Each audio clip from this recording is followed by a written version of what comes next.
can't ignore what's going on in these communities. Nearly 1/2 of all victims of domestic violence in Cleveland are at high risk of homicide or severe assault. That's just one of the startling stats the county's domestic violence high-risk team uncovered, and they are the only group in the state doing work like this. News 5's Tara Molina learned their next step is using their study to make a difference by finding victims at the highest risk and helping them before it's too late. The key words there, before it's too late. We know more than 90% of female homicide victims were killed by a man they knew. Yet only 1 in 3 domestic violence abusers right here in Cuyahoga County spend even one day behind bars. The goal of this group, the team that we're about to introduce you to, is not only to protect these victims of domestic violence, it's to save them. He came flying through the door and he threw me against the wall. It's a vicious cycle. He was going to kill me and then himself. Of violence and abuse. He said, "I'm finna kill you." And he had the darkest look in his eye. That too many, right in our communities, He said to me, "I'm going to kill you." are living every single day. But some aren't just living it. He says, "I'm going to bury you in the woods." It's killing them. That night, it's a night I'm never going to forget. A night I will never forget. With thousands and thousands of domestic violence cases filed in our courts every year, it's a known problem.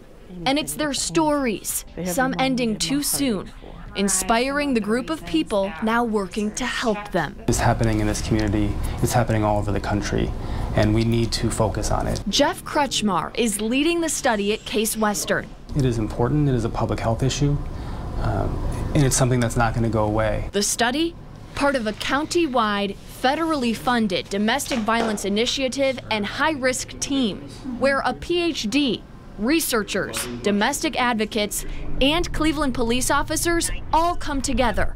This team that is together is doing everything they can to address serious domestic violence cases. The domestic violence high-risk team's work starts with police in 2 districts, asking victims at the calls they respond to a series of 11 optional questions.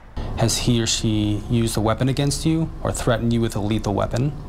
Has he or she ever tried to choke or strangle you? The assessment determines a victim's risk of being killed or seriously hurt by their abuser. If they answer yes to 7 or more of those, they're automatically considered high risk. And the Domestic Violence and Child Advocacy Center steps in immediately. We want to make sure that victims in this community have a voice and that they know that they can seek protection. The team's work so far found 45% of domestic violence victims in the 2 Cleveland districts alone are at high risk right now.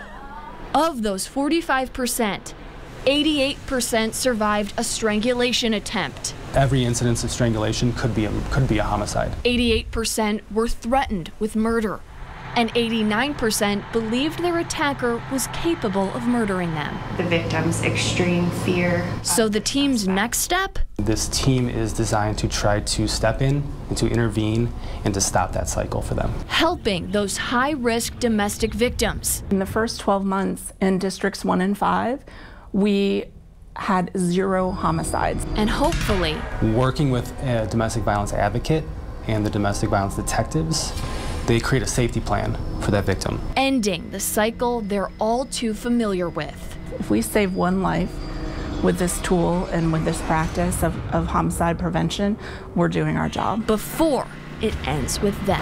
I still didn't get the opportunity to hold her hand and to tell her what a wonderful daughter she was, that I would take care of her babies. Reporting in Cleveland, Tara Molina, News 5.